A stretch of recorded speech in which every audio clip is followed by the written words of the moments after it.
Ako po ay nagluluto na ng giniling. Giniling na manok ang aking lulutuin. At ito na nga, may problema ata ang Facebook. Hindi lang pala ako, pati si ate ko dito sa Netherlands, Ate Sario, shout out sa iyo. Aba, ang Facebook ay bigla na lang nag-session expired. Hindi ko alam kung ano ang nangyari sa Facebook.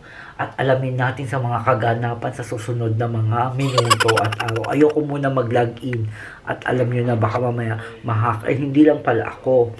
Pati yung dalawa ko ng friend ay session expired. Nako, kaloka. Ano nangyayari sa world? Hindi ko na alam. Lagod. Wala na Facebook. Yan o, nanonood ko ng Facebook. There's a nationwide shortage, nationwide outage, I should say right now, with Meta, which oversees both Instagram and Facebook. Yes, so people are rushing to X to find out what's going on. And it seems like everybody is in the same boat where all of a sudden everybody was kicked off of their Facebook account. So I know a lot of you like to do the dual screen at home. Maybe you're on your phone and watching us and you're wondering what's happening. Well, it's happening to us too. There you have it. And I think the fear is across the board for probably everybody. Did I get hacked? No, everything's okay with that. We don't know why this is happening or what caused the problem, but when we find out, we'll let you know. Just not through our Fox 26 Facebook page. No.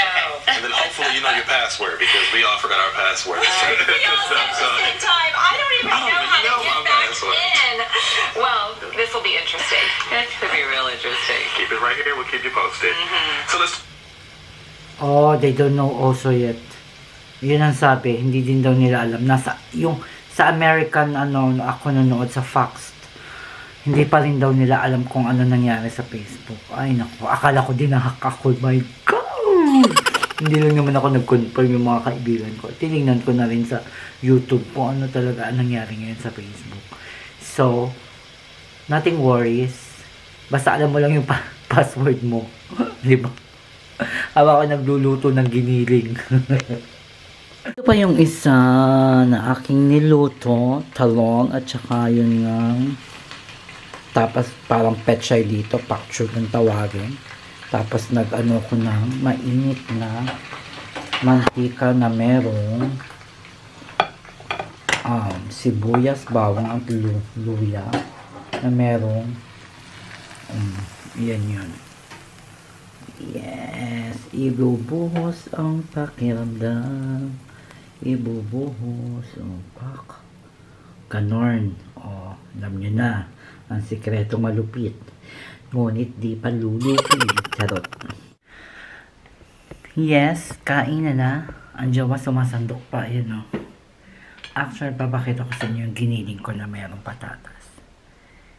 Sa ibang bansa, dito kasi, ibang bansa sa Netherlands, lalo na pag-jowa, ang patatas nila, ang kanin.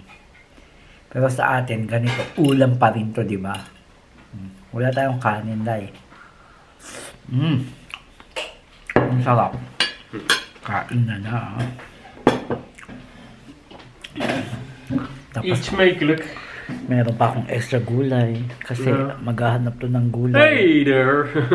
Maghahanap to ng gulay. Kaya ako nag-extra gulay.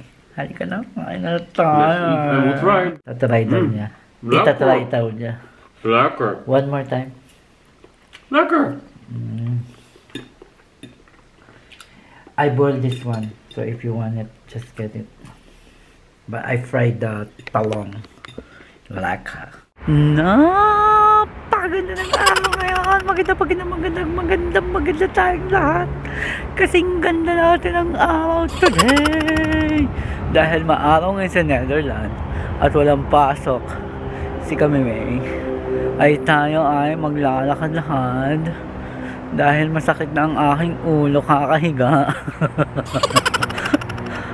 At ako'y nabobore. Yun 2 araw tayo.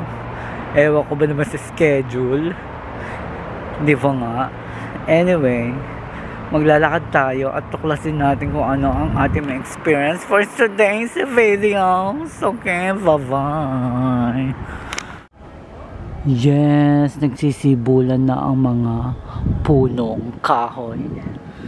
Dito, tingnan yung mga pungo yun. Nagsisibulan na siya. It means malapit na mag-spring. Ito yung bagong ginagawa dito sa aming city na surfing board. Ayan o. Tignan yung water. Inalis yun na yung tubig muna o. Ayan yung mga tubig. Ayan yung ginagawa. Kita nyo? Pag yan natapos, ito yan, sabi. Surfing board. Diba?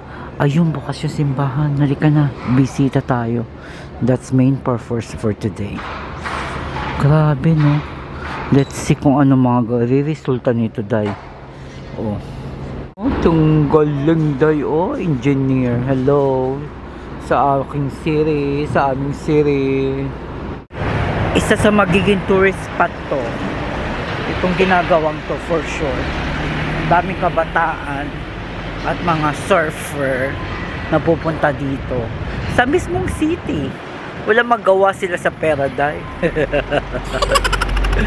Doon nila dalhin sa ang laka-laka ng dagat dito. Doon nila dalhin sa dagat, dahil bakit dito, dahil in fairness naman, para makapunta Benedict City. Ayan, pasok tayo sa loob ng simbahan. Malapit yan sa Winkle. Tignan natin pa nagsama. Let's go visit muna tayo, day. Sarado ang church. Bawal magbukas. Bawal. Sarado tayo ngayon. Okay lang, at least kita natin siya sa labas. Okay. Yes, living in this city. Tingnan nyo naman mga kamimi, Ito po yung city namin. Ito yun ngayon and ngayon. Yan, may malaking bridge dyan. The Red Bridge. Grabe, ang ganda, diba mga kamimi? Dito ako nakatira sa city na ito. Kaya, ganon. Laban na laban si Kamimay. Diba? The second to sa Amsterdam. Ang aming city, mga Kamimay. Yun yung dati kong school. Doon ako nag-school nung kauna-unahan ko dito. Training ground ng Nederlandtaal. Diba? May bahay-bahayan pa, ganda. Haven't stayed there. Masarap ang Ginetra. Nandito ako sa Dalampasigan, ang aming haven. Kung tawagin iyong mga dito nagdadaong-daong. Ayan, laki nung barko. Ang sarap ng Ginetra. Hello. Laban tayo, day. Sa city namin, opportunity knocks every corner. Kaya grab it as you can. Go, go, go. Ang ganda talaga, pag ganito naman may Ginetra talaga, talagang, mapapalakad ka nang wala sa oras. Divine.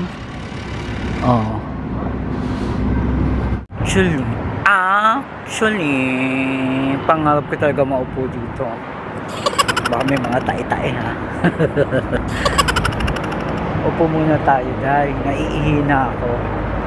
Pangarap ko talaga maupo dito, dahil kaso malapit to sa at least makaupo tayo, dahil tapos ito yung view natin. Ang view. Umupo muna si Kamimay at mapagod. Haba na ng ating nilakad from sa bahay hanggang dito. Diba? Malapit lang kami sa city talaga. City proper talaga kami. Kaya talagang super convenient sa akin. Napakadaming trabaho, Diyos ko, kung imumulat ko lang mata ko talaga, kaya ko maghanap ng ibang trabaho. Kahit ako mag-swimming dito, ang trabaho ko mag-swimming, day. Charot. So, upo po muna tayo. Parang 5 minutes. Upo-upo lang tayo and then gora-gora na tayo. Super jogging sina Ari at sina Kuya. Ganon. Yes. Nasa bahay na ako mga kabimi. Bumalik na ako. Ang lamig. After nung painit-init, ang lamig naman. Gawa nung hangin, malamig. Kaya nasa bahay na ako. Busy ang jowa. Meron siyang work. Kaya, sana ulo ko ngayon. Ewan ko ba kung wala akong pasok. Sana ulo ko. Pa-fresh muna tayo, ha? Halika na. Wow! Bagong chupet. Bagong chupet. Bagong gupet. Gupet, gupet, chupet, chupet, chupet. Ang pogi. When you chupet. Wat? Wanneer je kapper? Kapper? Ja. Weet ik niet meer, vergeten. Ik had zo druk vandaag. Vandaag? You don't say me that you have... Yeah, I know that you have... Nee, je zei het al deze week. But I don't know that you have chupet. Ik wil wat chupa. Kom maar. Pogi, Ja, staat hier goed? Can I see at the back? Ja, wacht. Als je het zo moet. Oh, yeah. It's nice. Chupit.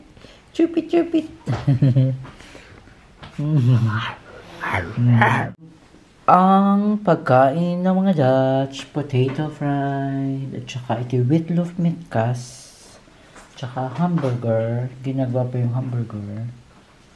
Yan ang aming dinner for tonight.